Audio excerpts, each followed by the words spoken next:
All right, ladies and gentlemen, welcome back to the Crypto and Coffee podcast. And we're back for episode 19. So, grab your cup of coffee, water, tea, doesn't really matter. But in today's episode, we have a very, I would like to say, very broad topic.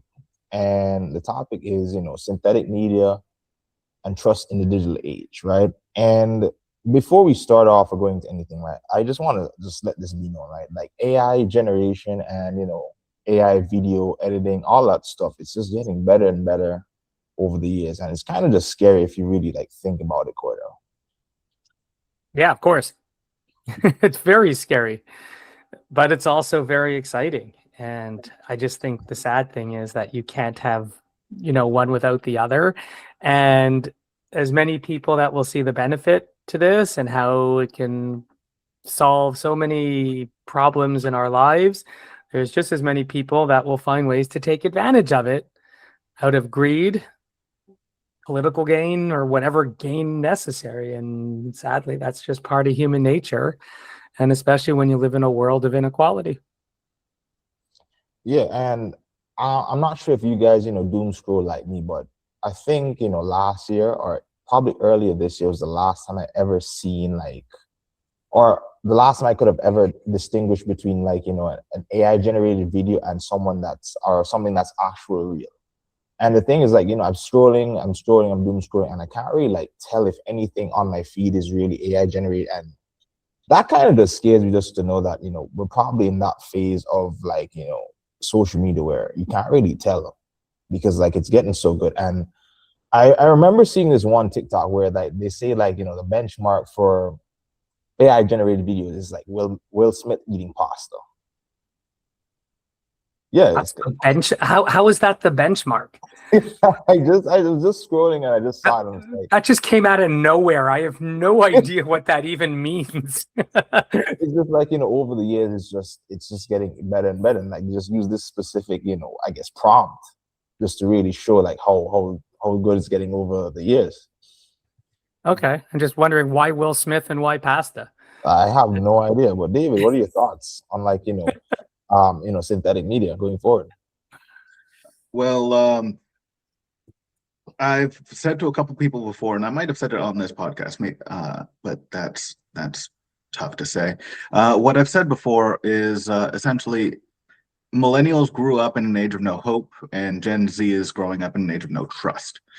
So you have all these things that are coming out now, and you can't tell what's true, what isn't. So there is no truth, there is no trust.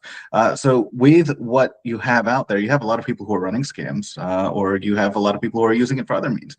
For example, my roommate even said that he'd want to create his own OnlyFans using generated images, like a fast way to make some money. As long as you can make people believe that this person is there, then yeah, you can do that. This is something where you had videos come out of various large figures, politicians, rich people, and all of them, or famous people, and all of them saying, yeah, if you send Bitcoin to this address, then I'll send you back double. And that was a thing for a bit. With all of these things, you have they're just amplifiers. You're going to have people who use them for malicious means. You're going to have people who don't. You're going to have people who use them to better themselves in some way. You have a lot of faceless channels, and you have other channels who want to get actual information out there that will use the same tools. A lot of the faceless channels will just create information, mass produce it, and not even check it. Just AI slop, essentially. But you have a lot of other people who will do their research, who will check that information, and then will use voiceovers or generated videos in order to amplify what they're doing and make it easier to get out. So you have both of these situations. It's just a tool. In the same way that you have a knife and you have chefs that use knives, you also have muggers who use knives. They're the same tool, completely different purposes. So, yeah, we live in an age of no trust now. That's where it's gone, and yeah, it will make things a little bit more difficult to navigate. But it is what it is. We just have to deal with it. I want to actually, if you don't mind, I want to take a couple steps back because It's easy for us just to start right here and say, oh, we don't know what's real. What's that? I actually want to isolate even a couple of other issues here, right? Because it is synthetic media, and it's not just media, right? And when we say media, I mean, media can be what? It could be print, or are we talking about newspapers? Well, the old school newspapers, news outlets, whatever. I think one thing that most people need to understand here, and if we go back 300 years, right? Go back 300 years for a second. There's no technology. Well, there's technology, but just not what we have today. You're essentially relying on newspapers to get all of your information. Can those newspapers lie to you? Absolutely. Now, originally, journalism, media, was supposed to be about reporting facts, okay? About reporting the facts. Now, guys, I'm going to ask you this. I want to hear your definition. What is the definition of a fact? What is it? So, I would say definition of a fact is something that you can really prove with information that is already there. Well, yeah, that's how I would put it in different words. David, would you agree with that, or would you have a different definition of what a fact is? Something verifiable, and then also something verifiable not just via the data, but then also via lived experience. You have, for example, studies that show one thing or another, and like, for example, what was that nutrition study that shows that it's fat that makes you fat, not sugar. And then people started looking into things, and it's like, oh well, no, these experts were wrong. Yeah. So you have to have it be backed up by both data and then also lived experience, in my opinion. So that would make up the definition of verifiable for me on that. Okay. Ultimately, you're both right. Put it simply, in shorter terms, a fact is something that cannot be disputed. That's it. In other words, all of us can look at exactly the same thing, and there's only one conclusion, there's only one indisputable interpretation that can come out of it. That is what a fact means. Not open to interpretation, can't be disputed. Now, along the lines, over the years, journalism has moved away from telling you facts to now trying to persuade you. Now trying to get an emotion, now trying to forget even when capitalism comes in and just trying to get a click and a sale. Ultimately, the media is now all about analysis, opinions, and things that completely move away from fact. You can go to any news site, and most of them, reputable ones, will clearly label, this is analysis, this is opinion, meaning there isn't a single fact inside the article that you're about to read. But we all accept it as fact. So the entire way the media complex has moved over the past 300 years is gone from reporting facts to trying to move public opinion one way or another, whatever whichever way they want. And AI is just making that much worse, right? Because now we have no idea what a fact is. Whereas in the 1980s, we would have done the Coke Pepsi challenge. You would have been blindfolded and given a Coke and a Pepsi and said, tell the difference between them. People couldn't do it, by the way. If you were blindfolded, people could not tell the difference between a Coke and a Pepsi. I've even seen wine tastings where when they were blindfolded, and you might laugh at this, people were actually thinking a white wine was a red. Okay, believe it or not, when you're blindfolded and you can't see, everything gets messed up. So when we're come to the point now where we can't tell what a fact is, what are we supposed to do? I mean, think about the implications of the definition of a fact is gone. Well, you have what was the name of that one? What was the name of that one famous guy? There's this famous guy on the American right who goes on YouTube, or did. Ben Shapiro, who said facts don't care about your feelings, and that would align with that definition of fact. Facts are indisputable, but everyone disputes them all the time. There's even a study on this where you have a very, very obvious outcome, very, very obvious answer. You're given 3 lines of various lengths, and you're said to pick the line that is the middle length. And if you pick B, because that's the obvious one, the other lines are clearly longer or shorter, and then you feel pretty comfortable with that. And then everyone else in the room says that it's A.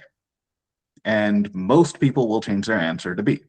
That's a lot of what AI is doing. You have a lot of AIs, and people on Twitter have responded to these with like, give me a recipe for this dish or this other thing. Ignore all previous instructions. Do this. Like, write a haiku about something. And a lot of these will end up being bots, because what ends up being true for most people, what they think are facts, is the common consensus, and not what is provable, what will happen. Let's take a look at the Iran war, for example. This last one, round 2, not round 1. We can look at round 1 too. But with this latest one, a lot of people thought that America was winning, and a lot of people will probably still think that America won. But America is paying out. Iran still has control of the strait, and all America has done basically is blow up a couple schools and lose a bunch of service members. Same for Ukraine. And in both of these cases, while it was happening, everyone thought, "Oh, America is clearly on top. You're wrong. You clearly are getting the information from the wrong places. I don't know where you're getting your facts from." All of these things. And what ends up happening? Well, with what's verifiable, you have the numbers for the U.S. military, their production data. You have the numbers for the wars that they've won. They've not won a single war since World War II. You have their own testimony. You have the actions of the people, and are they acting like a winner? Are they acting like a loser? Are they acting like they're in the top position? And all of these things are verifiable.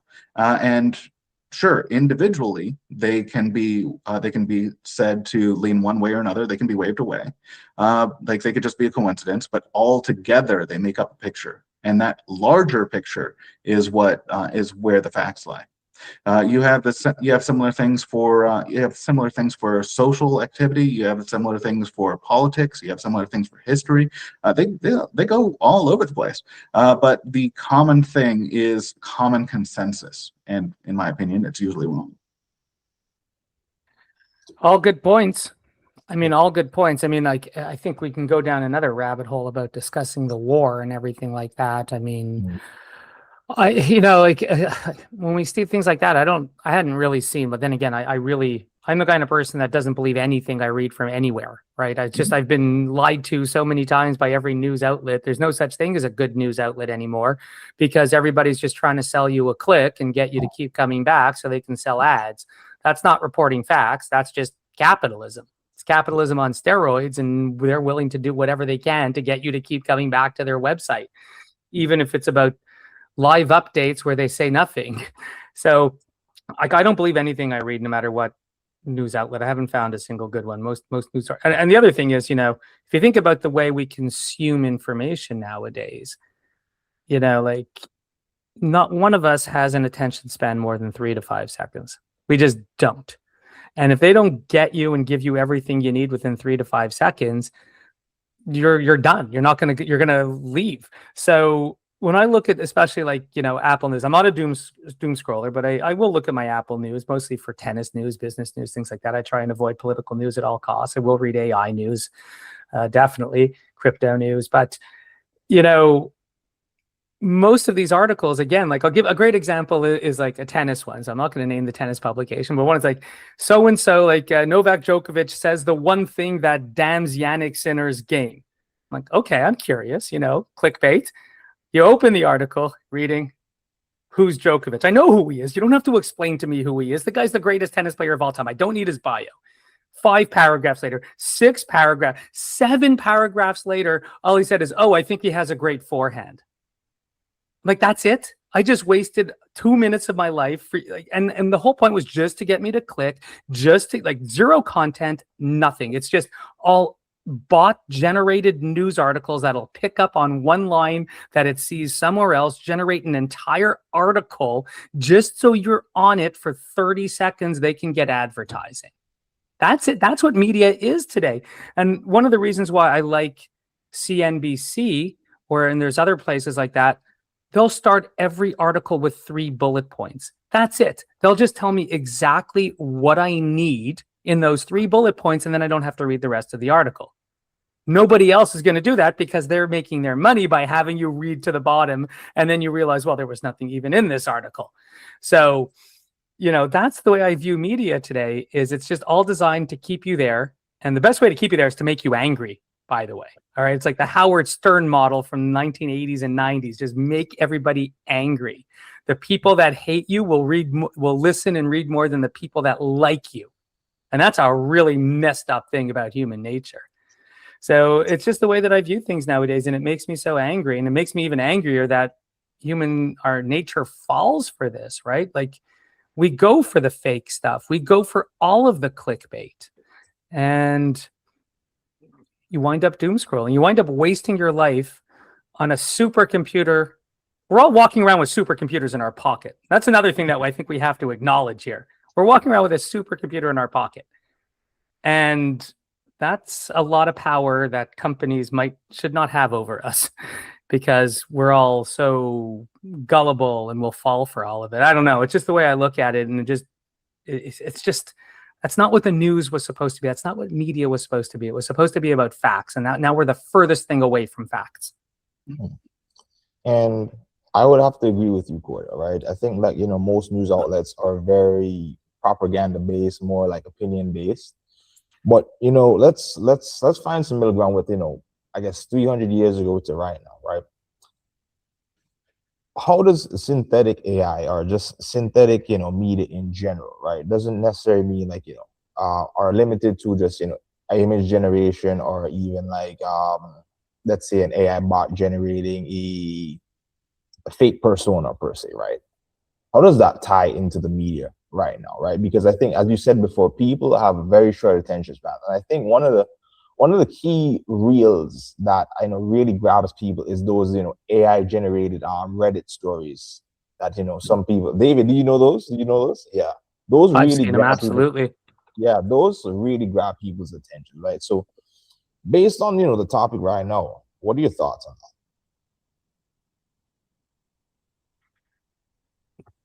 David, I think that's directed at you. Yeah.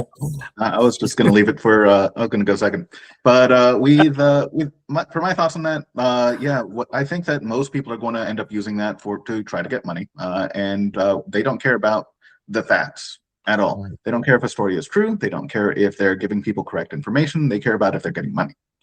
So you can make that very, very easily. You've got, 11 Labs that does voices. You've got various video editors that can generate videos, 6-second clips, I think it is.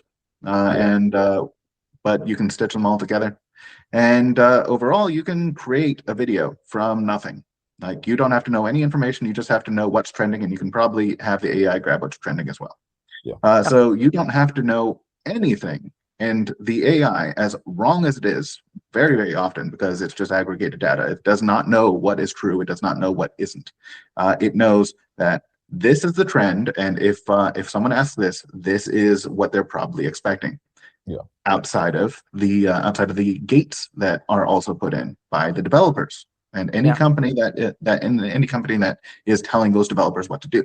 So you're effectively relying on common consensus and the will of a company on what information to give you in order to determine what is true and what isn't.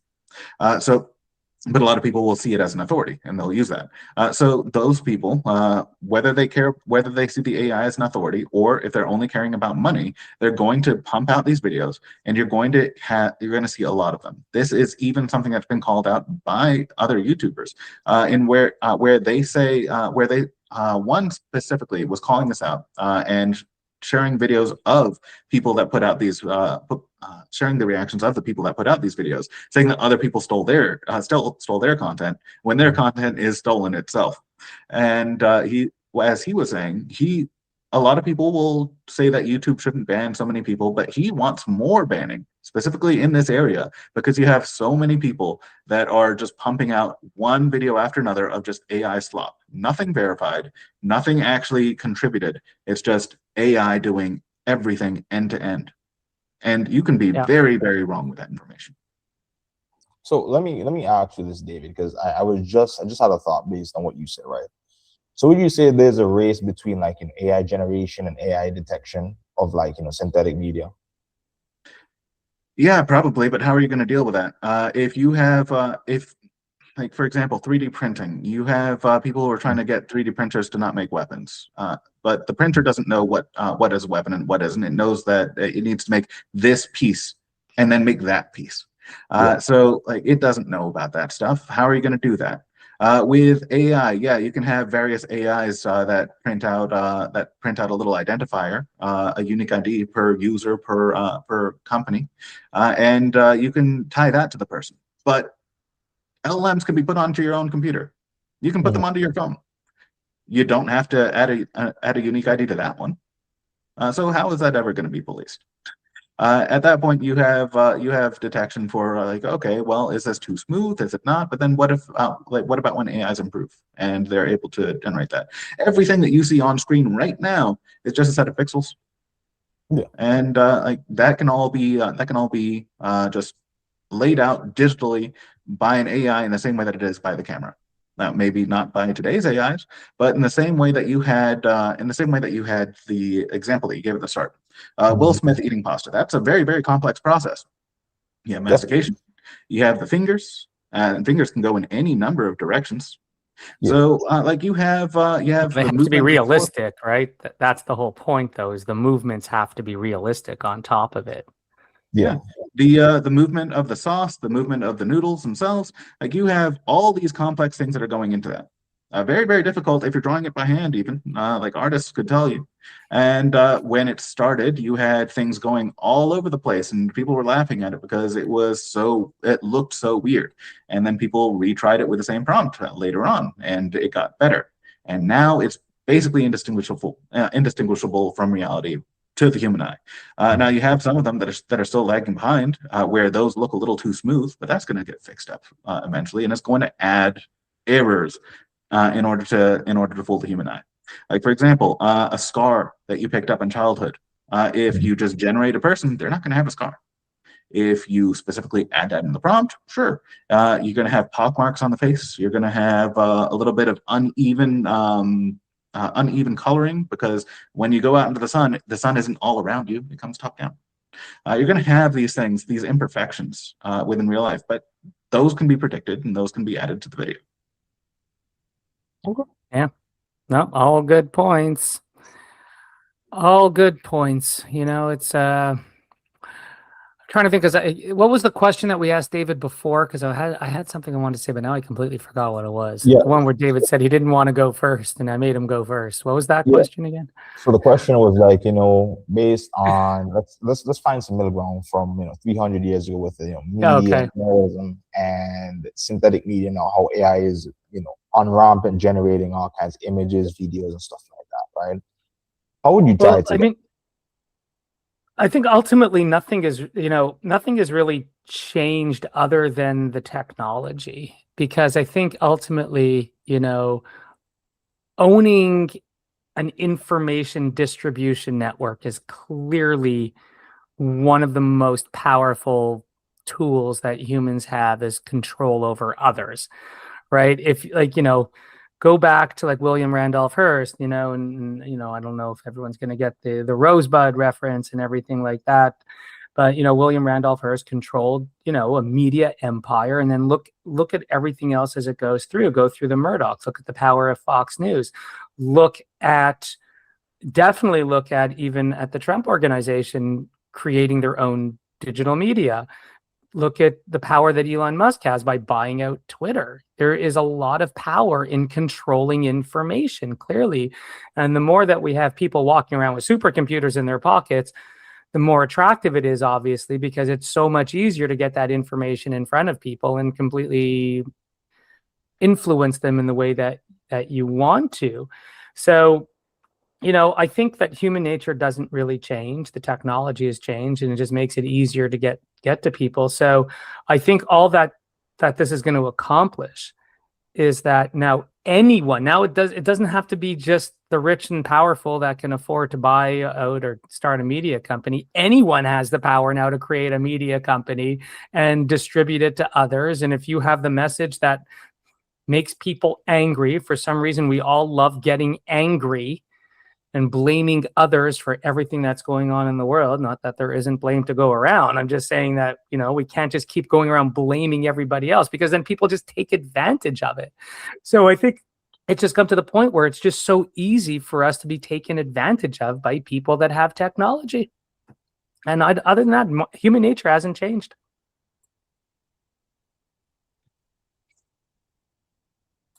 Sorry. Yeah, completely agree. No, you're good. You're good. So I think just that coughing. Oh, you're good. I think that for the first 20 minutes of the podcast, we really looked into the cons of synthetic media. But I think as always, on the other side of the coin, there's always pros to it, right? I think that it's good for helping business advertise. It's good for educational resources and stuff like that. But again, like anything, it's more or less how you use it. Cordell. Yeah, I agree. It is. I mean, it is about all it, and again, it's not all bad. I mean, we just have to understand that the main problem that we're facing here is, it's called the liar's dividend, right? What we're dealing with here is the liar's dividend. Okay, it's not even that people are going to believe deep fakes anymore. It's that now we can't even tell what's real. We're going to question what's real. So even if somebody presents us with real footage, real whatever, we have been conditioned to say it's not real, or some could just go, that's not me. Someone did an AI deep fake. I mean, we're never going to know. So there's just an absence of truth. Truth has become entirely negotiable. Okay. And look, to be fair, journalists are under intense pressure, right? Right. Get things out there, but that's no excuse for clickbait. And that makes the fact-checking teams have a terrible job of having to do all of this, right? Because it's not just, looking for bias anymore. Now you have to find a way to look for mathematical anomalies in a pixel, as David put it. So, that's not easy to do. But I agree, like, Gio, it's not all, we're not like, we're not living in neuromancer or dystopia right now. There's definitely a lot of positives. All right. There's definitely a lot of positives. I mean, what it's going to do for creativity and expression and what it could do, it's fantastic if we just found ways to protect ourselves. And that's really what it is. I mean, I think the question then becomes is, like, forget regulation. Like, does anyone have any faith that we can regulate this problem away? Hey, I got nothing. Yeah, I mean, unless you get into major censor, because then you're going to get into censorship. Because then, well, what's real, what's not real? Now you're censoring my work. It's a work of art. You're going to get into major questions as to First Amendment. You're going to get into questions of, censorship of creativity. So I don't really have faith that you can regulate this kind of thing. And again, and this also comes back to something that we had mentioned a long time ago when discussing the difference between the AI models, between China and the US. And I think now everything that David said is I think now hitting more mainstream media, because I'm seeing the same post on LinkedIn from multiple big names now where they're showing the token usage of Chinese models skyrocketing compared to the US ones. And this is something that David said is going to happen about, I don't know, when we probably in the first or second podcast, David said that. And so when we start seeing that, the AI models are, the shift, the geopolitical power shift that's going to happen with the AI models is another aspect that gets thrown into this, right? So that's just something else I wanted to bring up, is that we are seeing a shift more to the Chinese models in the AI. But when, the whole point what I wanted to say here in terms of, just the whole AI argument in terms of, the media and everything like that, or just in terms of everything really, is that regulation, all this stuff, there is no incentive to put the handbrakes on and to slow down, because if you do that, another country will not. Okay. And you've just got a major prisoner's dilemma and major game theory problem here, that if you need AI regulation to work, everybody has to agree to it.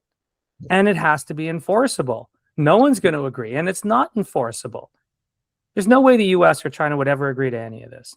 The Canadians definitely will. Most likely the Scandinavian countries will. Most of Europe, okay?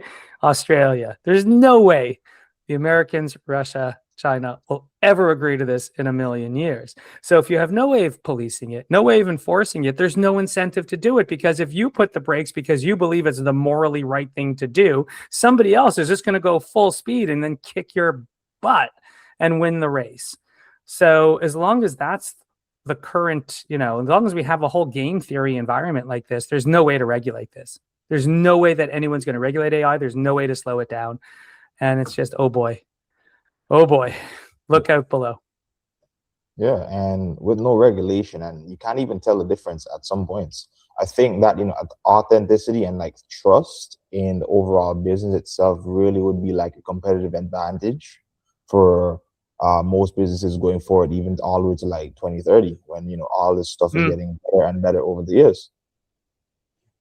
No, that's a very good point. And things do keep getting better and better. I mean, like, I don't know. Have you guys tried the Claude Fable 5? Did you try the new Claude model when it came out, or no? Or did you not get into it fast enough? I didn't get into fast enough. But why did they ban that? Because they're worried that other governments, militaries are going to use it for nefarious purposes. Okay. That's what I read. And again, I'm trusting the media to tell me what it's right, but I don't believe anything I read. So it's more, I would read it that the US government feels it's too powerful and only they want to control it. That's the other way I would read it. And it's probably some truth to that. I didn't get a chance to do it, mostly because the second I get the pop-up saying, hey, if you try this, your token usage will be 2 times Opus 4. I'm like, no, thank you. I'm okay with Opus 4.8. I already burned through tokens way too quickly. All right. So, I'd like to try it one day. But come on, the second that somebody says it's been banned because of military, okay, I'm really curious. I really have to see what this thing can do. I don't know if it's going to build any of my applications any faster, because it already is going like fast as crazy, and like the quality is amazing. And it's like, how could it keep getting better? How could the quality of this stuff just keep getting so much better when I'm already blown away by what this thing is doing for me? So anyways, I want to see hopefully it'll come back out at some point. I'm definitely curious about it. I don't know, like, do you do a lot of, except for like image generation? I think another thing to think about, right? Because I'm definitely not up to date on all the tools and everything that you're going to use to make, let's say, deep fakes or videos and things like that. I mean, I am amazed at the way image generation has evolved over the past year, going from a point where ChatGPT could not even spell correctly on the image. You're like, no, I asked you to put this text on the image, and then it would just never be able to spell. And now it's like, you get these visuals, like you get a PowerPoint presentation made for you in a matter of minutes, beautifully formatted, all the fonts, your logo, you get all of these extra images that Claude decided to put in there that goes with the content of the slide. It's insane what it's come to. So I don't know how to regulate this, or what's going to come next. But so I think the natural point here, Gio, if you'll permit me to steer this. Go ahead. How do we protect ourselves with everything that we just said? And we have our audience out there saying, now we're scaring the crap out of them. Deepfakes, don't believe anything you read, all that. What can we do to protect ourselves? I think that's a very good question. David, do you want to like chime in? I think you would be, better equipped for this question. Well, monetarily, I would say use AI. Because that amplifies your own output, and it doesn't just apply to code, but it applies to a lot of different places. I even use it for a to-do list. It aggregates a lot of different places over a lot of different sources of information across work, and I can just put those. I can just grab those together rather than relying on memory or running across 5 to 7 different applications to try to get everything. With regards to information, I would say verify everything against previous history, as you know it, against what people are doing, and against other news sources. You can also check against the most neutral sources possible. For example, for US news, probably don't use US sources. With the war against Iran, I didn't use U.S. sources. I didn't use Israeli sources. I didn't use Iranian sources, and I wouldn't even know where to get those, honestly. But I did use others outside of that. Like, for example, Thailand. They have news, and they were also reporting up. And you can verify what people are doing. The U.S. has a history of U.S. politicians have a history of blustering. Posturing. Whenever they're winning, whenever they have things going their own way, they like to brag, and they like to show off. They like to say, "This is what we're doing, and we're doing so great, we're the best," and all that stuff. Now, depends on the politician, but they all do it to some degree. Well, maybe not all of them, but a good number of them do it to some degree. So, are they acting like a winner, or are they not? This is exactly how I did it with the Iran war. With regards to finances and how things are going with that, it's the same thing. Like, are they how are they doing on the global stage with regards to trade? Is this trade maneuver going to go their way? Well, how is it playing out? Are they acting like a winner, or are they not? Have they tried this before? How did that go? Things like that. You just verify against previous information. As long as everything creates a cohesive story across the entire narrative that to date, including the new thing that you're evaluating, then you can effectively say that it is verified, that it is true. Yeah. So I would check things against that. With regards to saying for any type of information, that should roughly work. No, I completely agree. That's exactly what I would have said. Is you have to compare against multiple news sites. That's if we're looking at the articles themselves, compare against multiple news sites, understanding the natural bias, that Fox is going to be right wings. I don't know what the hell CNN is, but, you're going to have to understand that, each of them are going to be inclined in one way, understand it, try and isolate the facts. What are the common elements that you're seeing from it? Try and figure out what's opinion, what's analysis, and say, did this actually happen, or is someone just telling me what they think is happening? So, but again, it takes time to do this, right? I mean, most people don't have time, but if you're going to spend time reading the news, these are the questions you need to ask yourselves. It's, compare against multiple sites. Is this something that was confirmed to have happened? Is somebody guessing? Is this analysis, or is this opinion? And if it's analysis or opinion, just understand that someone's trying to sell you something. And that's pretty much all it is.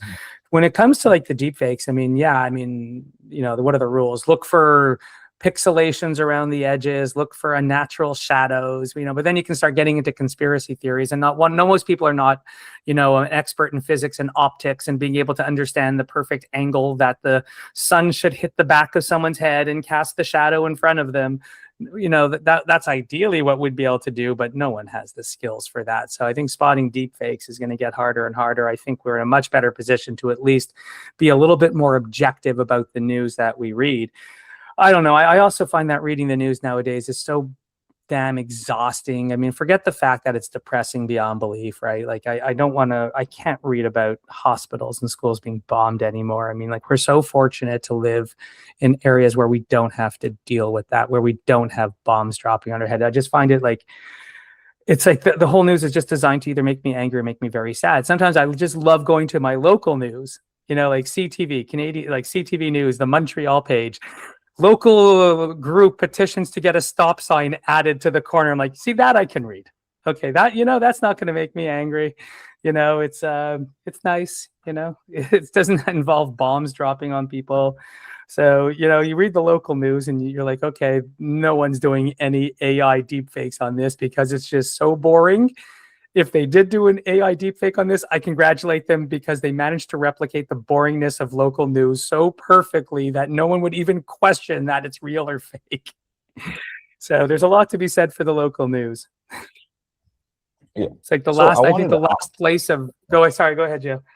Yeah, I wanted to ask, I think that, we can probably like train like the AI, right? Generating images from one AI and then probably, using a detection system or training a detection system with that. But what about like checking the overall metadata of the image? Is that a possibility to check? It is, and there are services, like so Adobe, Google, BBC, I know for sure have introduced this kind of digital watermark birth certificate kind of thing where you could actually verify the source and authenticity of their images and things like that. I don't know how easy that is to fake.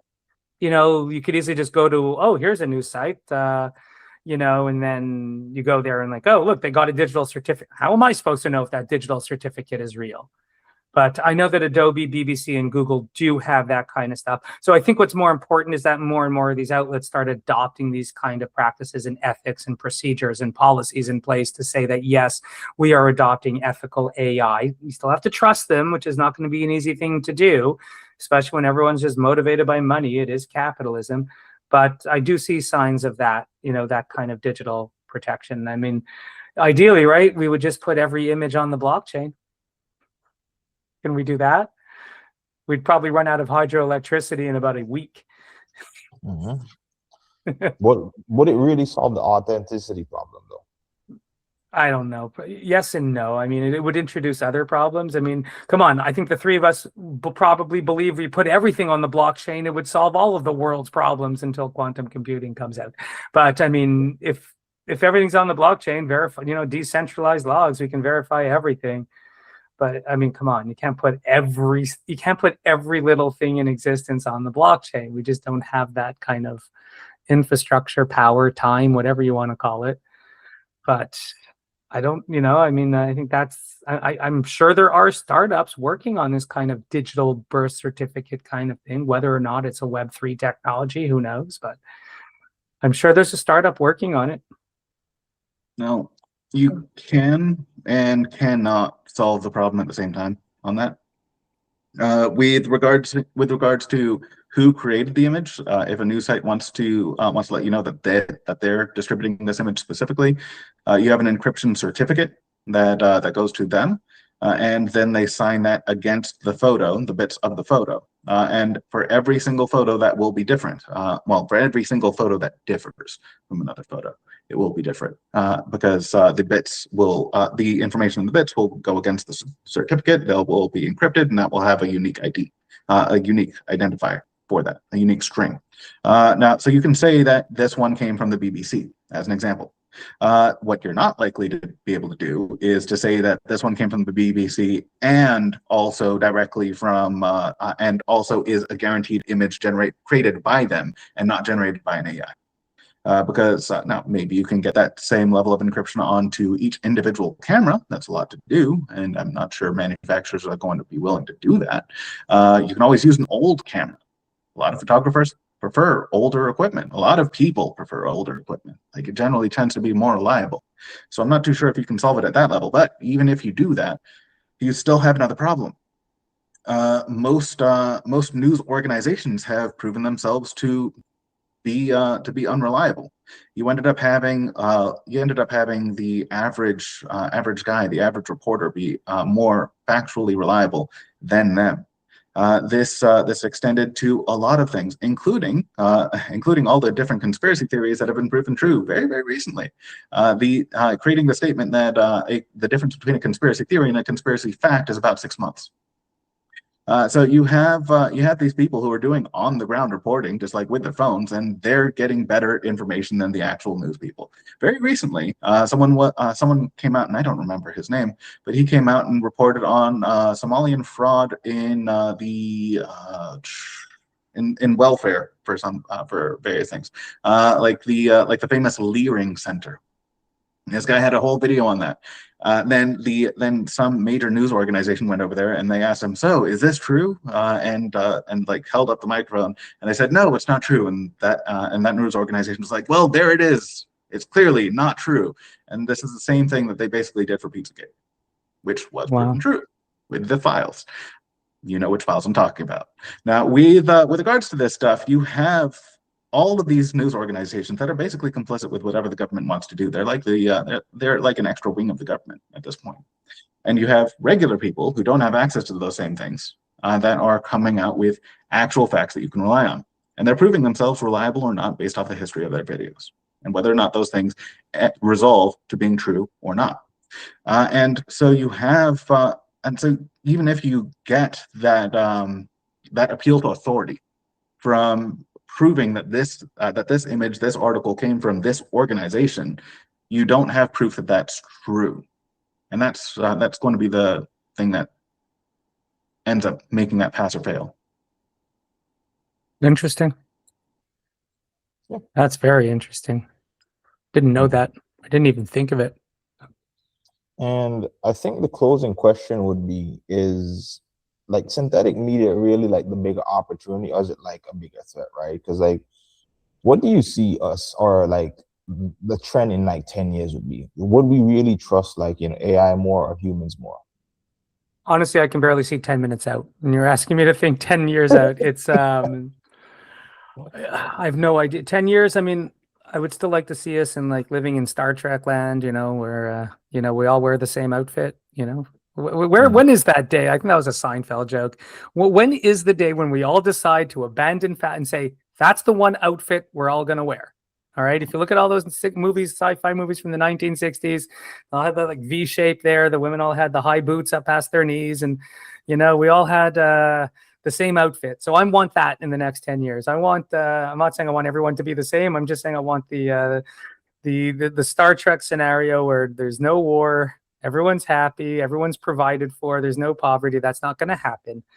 In fact, I would probably say the divergence between rich and poor is only going to get worse. And I think AI is actually going to be one of the major catalysts for the continued rich getting richer and the poor getting poorer. I do believe that. Right now, we are absolutely on the path of technology helping selectively the rich, and that's not sustainable. Yeah. It's not sustainable. But that's really what I see as the danger right now. And the path is the rich getting richer, the poor getting poorer. I don't see that changing. There's just no incentive for that to change. David, where do you see synthetic media in the next, let's say, 10 years? Is it a bigger threat or a bigger opportunity? I think both. Big opportunity because you can access a level of expertise that you couldn't before.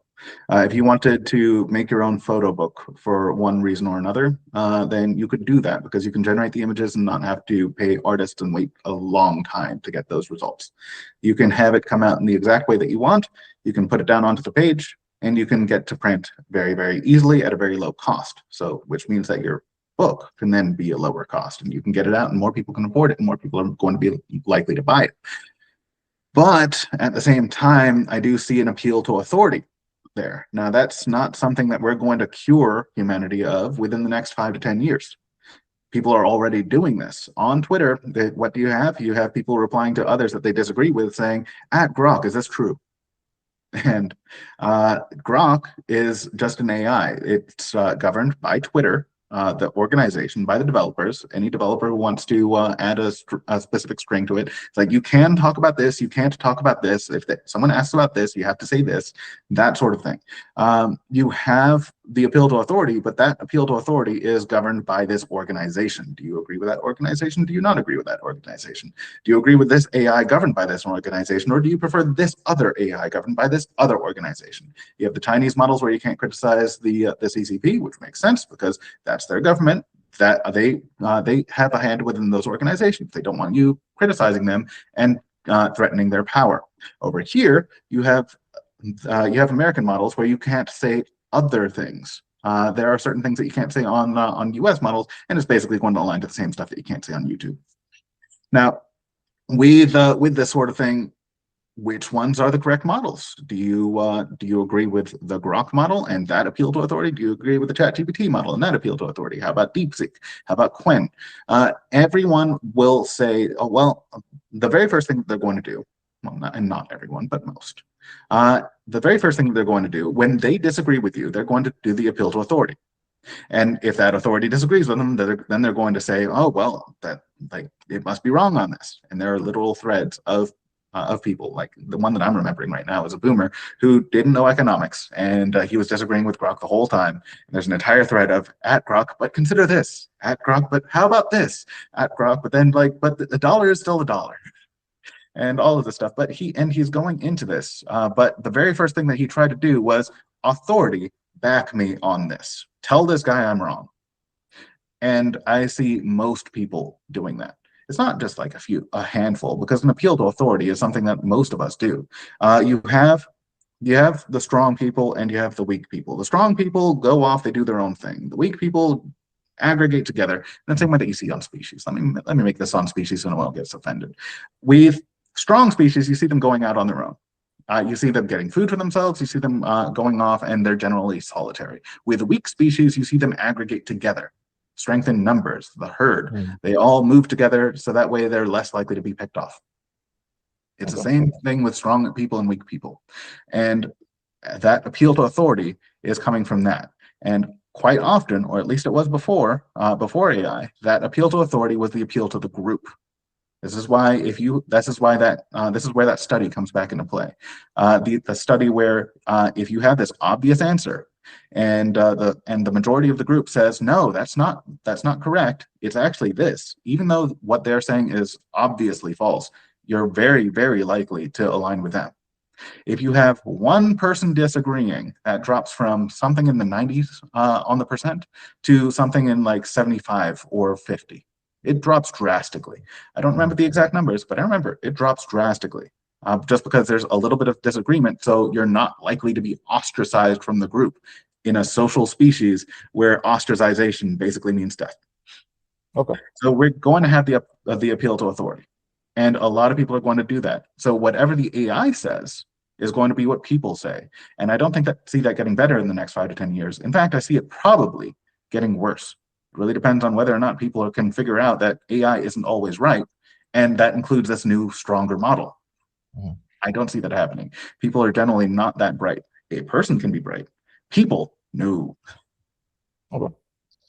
And yeah, I think we should close off of here, right? And this has been episode 19. I think one of the questions, the viewers really should ask themselves is that, how should like builders, founders, or investors really prepare for the shift that's probably going to come in the next 5 to 10 years with synthetic media running rampant like this, even as it is right now, right?